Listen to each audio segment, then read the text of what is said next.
男人在停车时听到件可怕的事，广播报道1小时前小镇银行遭到2名匪徒抢劫，目前对方正带着200万赃款四处逃窜。二人驾驶着一辆尾部受损的绿色汽车，请民众小心，并在发现行踪后立即报警。雷哥听后也没在意，认为自己不可能这么倒霉碰到对方。可不久后，一辆绿色汽车就驶入这里，原来此处是方圆200公里内唯一的加油站，而恰巧今天这里油泵损坏无法加油，所幸公司加油车正赶往此处救急，没办法，劫匪只能走入一旁的餐厅等待起来。没一会儿，坐在窗边的雷哥就发现了门外汽车，看着他一脸惊恐的表情，老板安娜热心的询问起来。雷哥见状，连忙以推销刀具的名义让他坐下，随即迅速将自己的发现告诉了对方，同时提醒安娜不要看向窗外和劫匪，以免可疑动作让对方察觉到异样。却不知警惕的老马在二人接头后便一直盯着他们。没一会儿，安娜就假装若无其事的起身离去，随即回到吧台后连忙打电话报警，可还没等打通，老马就已举枪站在了身后。等警长接起电话时，对面已经挂断，他见状也并没在意，殊不知劫匪此时已将餐厅控制住。老马先用匕首将电话线直接割断，然后坐下与二人谈判起来。他最开始本打算直接抢走门口唯一的汽车继续逃窜，却发现雷哥车内汽油也所剩无几，不得已才留在此处进行等待。没想到还是发生意外，被人戳穿身份。 Where's your car? My husband dropped me off. The fat man at the gas station, does he have a car? He lives here. 一系列询问后，老马恼怒不已。他发现，在加油车到达前竟无法离开此处。老马只能警告二人，这期间别做愚蠢之事，并且如果再有人进入餐厅，安娜需搞清对方车内是否有油，而作为回报，只要他们能成功离去，便不会伤害他俩。在生命威胁下，二人只能乖乖照做。很快，一对毫不知情的老夫妇就走进屋内。在得知对方也是等待加油车后，安娜松了口气，起码二人不会因此被劫匪盯上，引来杀身之祸。可他将消息告知后，仍得不到老马信任。他让同伙阿伟去外面再检查一遍，另外再确认下加油员是否真的没车。与此同时，警长让手下回来时顺路去餐厅买杯咖啡，顺便正好问问安娜刚才打电话什么事。可粗心的警员赶到后却并未看到门口的抢劫车，但他的进入还是把老马吓了一跳。随即他便发现警员跟安娜竟十分熟络。 Why'd you hang up on him? Oh, damn fuel truck is late. All these folks are stuck here waiting. Got busy and had to hang up.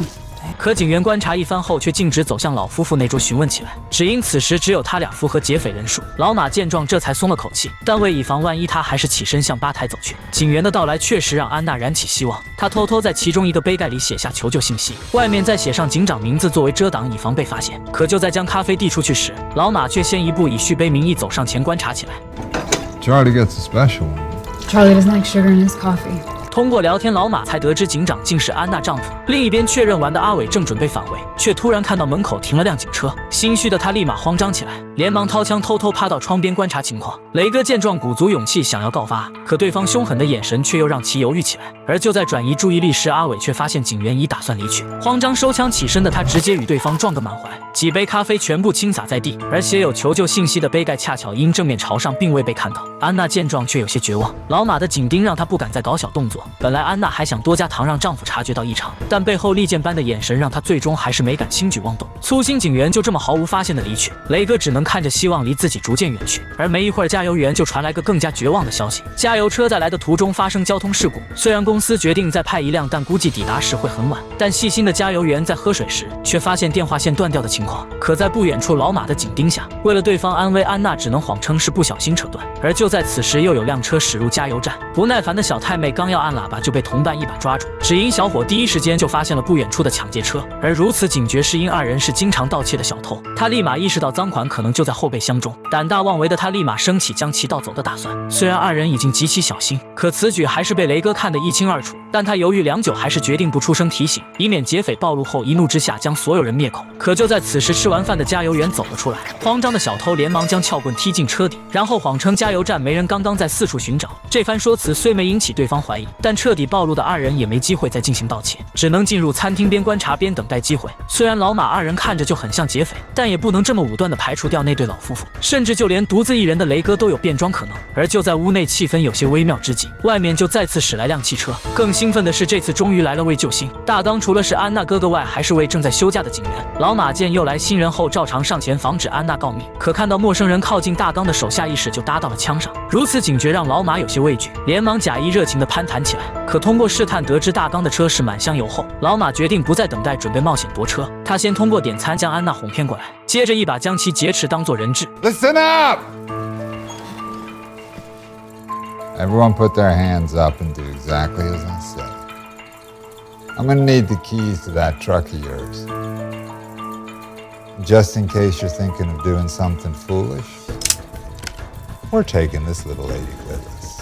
没办法，大刚只能投鼠忌器。可没想到变故却在此时突然发生，老头竟从包里突然掏出把枪，而趁劫匪惊慌之际，大刚也迅速起身掏枪，就连安娜也悄悄把手伸进兜里。可就在此时，变故却再次发生，小偷竟也掏出把枪对准大刚。原来贪财的他见盗窃不成，打算用分钱的方式帮劫匪逃离此地。见此情况，老马立即答应，几方人马瞬间对峙起来。只有雷哥缩在座位上一脸懵批，眼看着局面僵持住，救人心切的大刚提出，只要一手交钱一手交人，他和老头便不会开枪任其离去。可小偷听后却焦急起来，这样什么都没得到的他等于白玩。大刚称他也可以跟着一起走，之后自行解决分钱的事。但阿伟听后却声称1分钱都不会给他。惊怒之余，小偷直接调转了枪口。老马见状赶紧劝说自己才是老大，他的承诺依旧有效。小偷见状这才又把枪口转了回去，可他依旧不敢相信对方。在大刚准备扔钥匙时，直接叫停，让其把钥匙丢给自己，他先驾车离开此处。劫匪放掉安娜后，再带着钱去会合。就在局面再次僵住之时，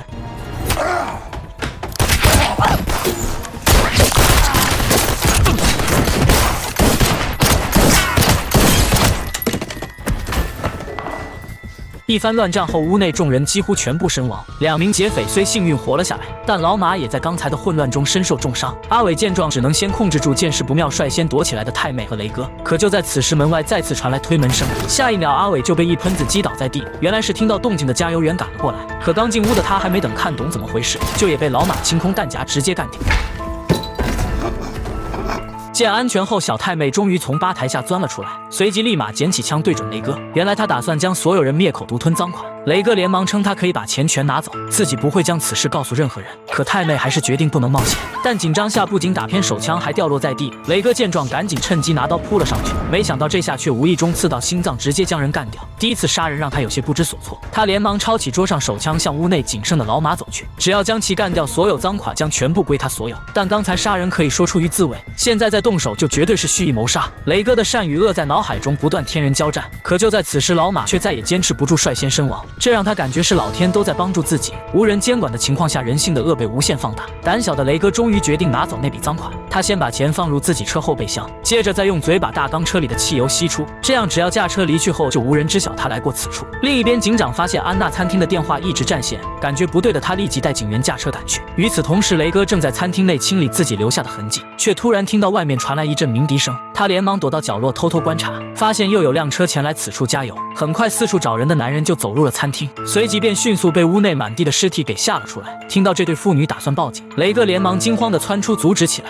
重新受到管制让他心中善念再次占据上风，本就没错的他决定放弃那笔赃款，但可疑举动却让男人认定是对方制造了这场屠杀，警告着让其留在原地等待警察。见此一幕，雷哥明白自己已解释不清，直接掏出枪对准了二人。他俩见状立马求饶，并称不会告诉任何人，但雷哥还是不相信对方。此刻他终于明白当时太妹的心理，而对方也一如当时的自己，这让雷哥再次动了恻隐之心。他决定放二人一条生路，但他俩必须拿走几沓赃款。雷哥认为这样对方就也算同流合污，并且还打算让二人交出身份证，对方要是报警就顺地址找过去进行报复。说罢还朝天开了一枪，长士气。没想到却尴尬的出了一声空响。见此情况，男人直接扑了上去，却不知刚才只是卡糖。混乱下，雷哥再次无意中开枪，直接将女孩射死。突如其来的变故让二人彻底懵批，愤怒的男人率先反应过来，直接将雷哥扑倒在地，随即抓住手臂防止其再次开枪，但雷哥却一头锤将男人撞起，接着再次开枪朝他打去。没想到这次竟真的子弹打空，紧张下他只能捡起地上撬棍，然后奋力一击将对方彻底爆头。此刻他已真的无法回头，雷哥连忙慌不择路的驾车逃离了此处。没一会儿，姗姗来迟的警长终于赶到，随即便看到了屋内妻子的惨状，而他也立马发现了门口停放的抢劫车，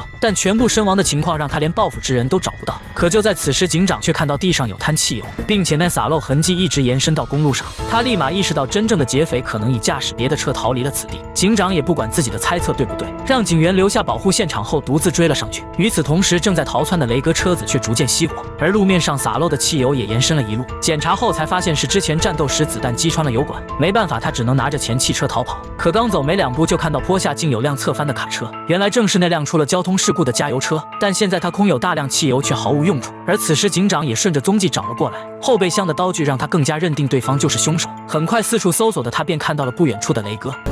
Come out from behind there, right fucking now! 没办法，雷哥大声辩解自己不是劫匪，那群人都是在混战中互射而死。身为幸存者的自己，只是因贪念拿走了钱。Well, you're the only one that came out of there alive, and you expect me to believe that you're fucking innocent? Yes!